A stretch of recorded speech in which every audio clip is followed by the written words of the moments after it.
Git-git mo na yan.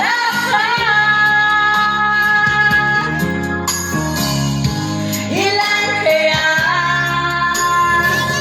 ang tulad mo?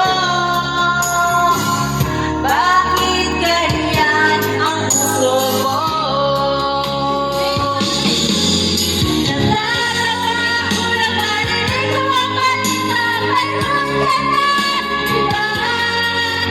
Anong sabon ang sinabi mo sa akin na tayo ay tapos na? Bakit binis na pansin mo? Magagawa mo ako mukhang hindi ka kilala?